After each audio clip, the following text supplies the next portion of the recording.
อขันกราบบ่าหนอบน้อมต่อปู่กับย่าลูกหลานน้อยนี้เกิดใหม่นี้พ่อลืมตาขึ้นก็ได้เห็นปู่กับย่ากะจังได้มาพอบุญบอกนี้บัดนี้ลูกหลานขอถือสาธุถือใจความใสสะอาดศรัทธาขอขึ้นล่ำถวายปู่ถวายย่าเป็นมงคลยิ่งแก่ดวงชีวิตหลานน้อยนี้มีแต่ขันหาถูกเทียนมาล่าล่อขึ้นใส่หัวกราบไหว้แล้วขอพรให้ปู่กับย่าลงมาซอยเจอซอยปู่ซอยเกซอยปู่ซอยสู้ไปทางไหนก็ให้ปู่กับย่านำทางหลานน้อยนี้ลูกหลานสิย่างนำห้อยปู่ห้อยย่าอยู่หม่องนี้เป็นบัดลังก์นี่บัดลังก์เงินบัดลังก์ทองหม่องเข้าไปนั่นเป็นเพชรนิ่มจินดาเต็มทองทะเลลูกหลานมีบุญเดชลูกหลานมีบุญตุ้มบุญโฮมกะจังได้มาถวายคืนถวายน้ำปู่กับย่าขอปู่กับย่านั่งลงมาให้พรปู่เป็นลูกหลานกราบวิงวอนไหว้แล้วพรนั้นขอให้ประเสริฐเกิดขึ้นเด้อสาธุ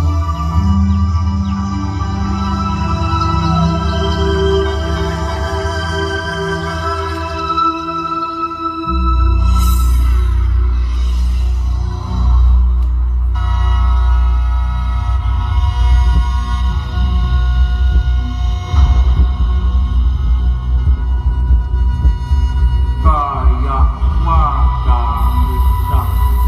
อาหังวันนาพ่อท่านวันเกิดเกิดขึ้นยังขับเมื่อมาดาให้มนุษย์เจ้าอยู่สุขอยู่ดีให้มนุษย์นี้ยิ่งเงินคำกับแก่บ่ให้ทุกข์บ่ให้ยากพ่ออันไหนอันศักดิ์สิทธิ์พ่ออันไหน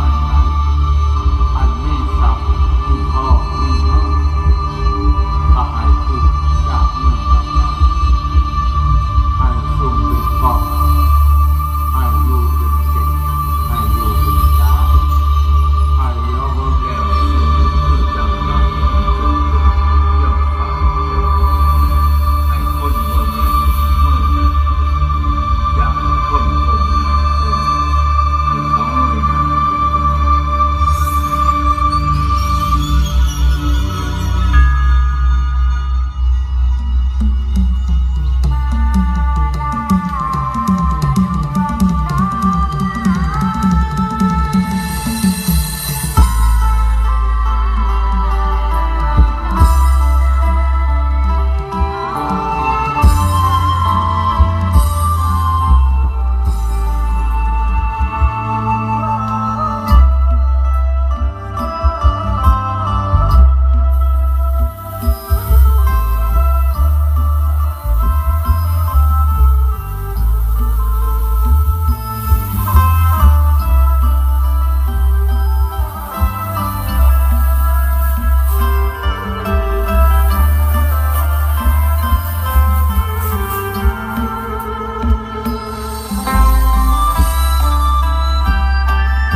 เชิญองค์นาคหน้าข้าทุกหมู่เหล่า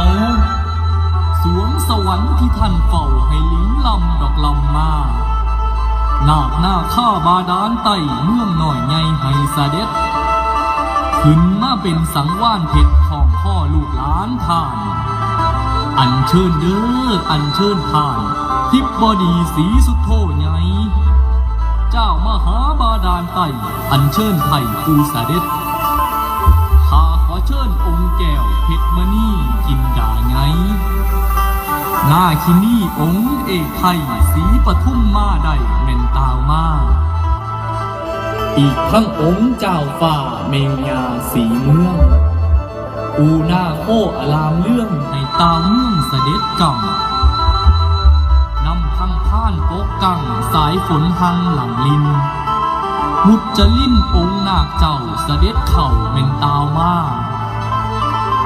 นาคหน้าข้าพื้นกำเสียนสมุดลำธารใหญ่อัญเชิญเด้อองค์นาคไทยอนันตนาคราชใดแม่นทรงพรสะอ่อนน้ำบุญหล่นผู้อยู่สนดอกลิ้นโขงสีสัตตะนาคราชลงแม่นาที่ตาวมาพอ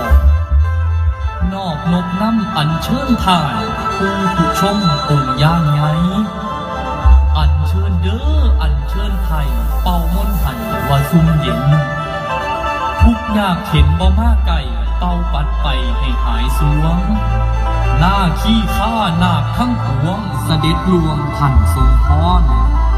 อัญเชิญองค์พญาเกศแก้วว่าสุกีผู้ยิ่งใหญ่ผู้ยัสมั่นนาคราชใดอันแส่ส่องหลองลำมาสายหน้าข้าย่านไตหน่อยใหญ่ให้เสด็จให้สำเร็จมรรคผลวาแห่งมนต์นาคานีอัญเชิญเด้อเจ้าปูนีขันตะสีเจ้าหน้าที่ไงแสงสิริจันท่าใดหนุนน้ำลูกให้เพิ่งบุญพุทธคุณธรรมคุณสังฆคุณบารมีไงนาคคุณอีกหนึ่งใดนำผ้าสาแม่นสิ่งดีโอ้ยฝ่าเอ้ยฝ่าห้องหำทุกเศร้าคำหวนหาลูกหลานสายนาคาหักษาคำว่าเศร้าคำจังสิเห็นดอกทองคำจังสิเห็นน้องแก้วอันงามแผ่วแห่งสัมมาสาโนคำโอ้ยโอ้ยนั่นละนา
มาลาน้อยย้อยจำปียอดดวงมาลาสายนาทีเมียคงคาไหลหลับมาเต้าห่วมใจลูกหลานนาคาน้อมใจมาถวายพรใจย่อพระเกียรติขอบารมีไทยด้วยดวงใจปราบปลื้มกมล ฟ้าที่คิดโดนดวงจิตทรงศักดิ์ทรงศรีปวงลูกหลานของนาคินีทั้งวงศรีสุโธนาคายังยืนพันปีเนินนานผ่านการพรรษารักษาธรรมประพฤติบุญญาน้อมพระสัมมากายาจิตตังโอ้หนอนาคาทำแห่งผู้บุญคุณไทยละพวงไทยเฮาเอ้ยขอย่อยกละคุณอุปการเถิดโอ้หนอทรงเติมเต็มละแต่เฮาทุกด้านลูกหลานนาคาน้อมผู้สาศรัทธาตั้งมั่นอาภิวันแก้วทำตั้งปวงเถิดปวงไทยเฮานาละปวงไทยเฮานาน้อมจิตดวงใจมหาไทยผู้ทรงเปลืองปราดศรีปทุมมาทรงองค์อาจมหาเทวีสายบุญนาคานาคีเขียวแก้วแวววาวทรงเดชบุญญารักษาธรรมสร้างศีลปัญญาถวายสัจจาแด่องค์พุทโธจิตเป็นนายสร้างกายเป็นบ้านปราสิทธิ์นานดนให้สร้างบารมีล้นเพื่อส่งผลทางบุญยิ่งใหญ่สู่นาคาธรรมเมืองแก้วบาดาลทรงชัยเข้าสู่สีอริยเมตไตรแสงอำไพส่องทาง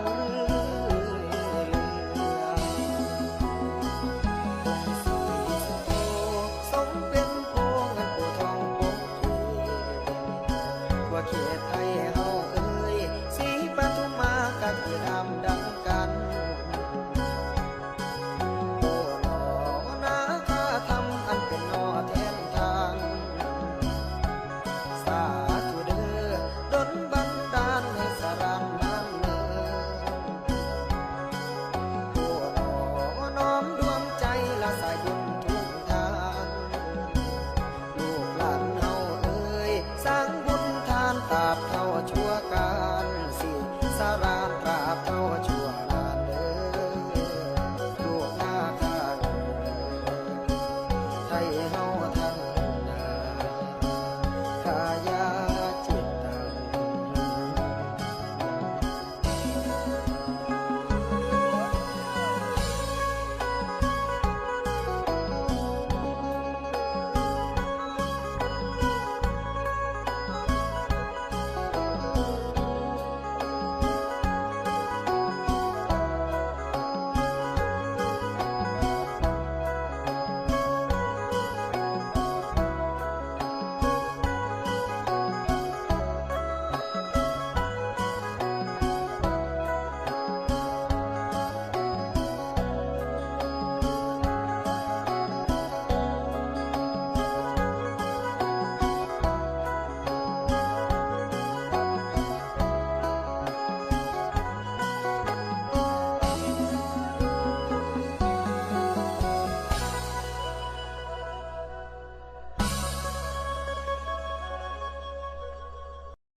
ย่อมือน้อมสาธุการไว้สากร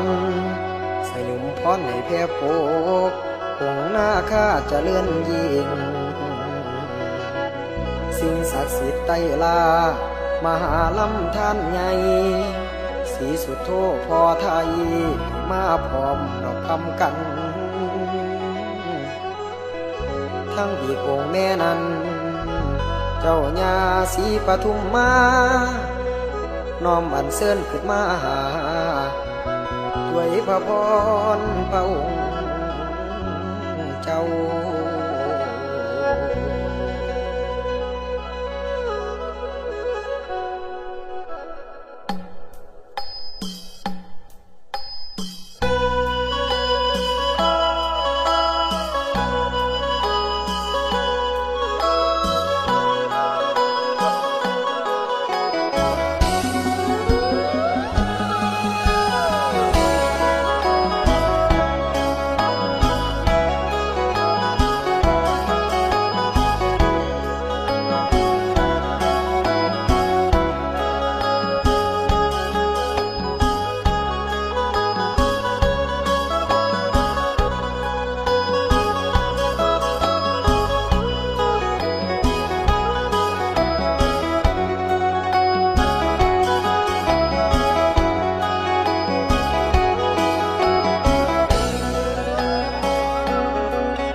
สีลำของเส้นขันใหญ่เส้นขันใหญ่โอ้ยเส้นขันใหญ่ลูกมาขอย่อแก้วอันแนวลำละพองสีเบิ่งมาหามานี่อันเพชรกินได้ใหญ่กินได้ใหญ่โอ้ยกินได้ใหญ่ผู้สุดโทษสืบไปแต่ปังไทยแม่นปะทงแม่นปะทงแต่ปังไทยแม่นปะทงมวนมาลาลื่นล้นมาลีวันหอมวิวอดโอ้ยหอมวิวอดเอ้ยหอมวิวอดอ่อนซ้อนซับสิ่งล้นของเมืองฟ้าดอกบาดาลบาดาลของเมืองฟ้าดอกบาดาลศิลาการกอบกมสมบัติให้ลูกหลานลูกหลานสมบัติให้ลูกหลาน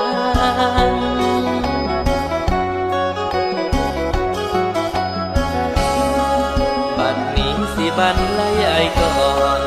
บัดนี้สิบรรลัยก่อนลูกขอวิงวอนคงนาคนาคานกไหวยาสีปทุมมานกไหวยาสีปทุมมาองค์ปู่นาคาและพ่อศรีสุโธองค์ปู่นาคาพ่อศรีสุโธสาธุโนเราตั้งในใจจิตสาธุโนเราตั้งในใจจิตขอปู่เนรมิตสมบัติฤทธิ์ที่ไกลบันดาลแก้วแหวนอำไพบันดาลแก้วแหวนอำไพน้องเป็นปัจจัยสืบสายนาคอยนอนนางวอนเจ้าสุดโทองค์ใหญ่วอนเจ้าสีสุดโทองค์ใหญ่ประทานสม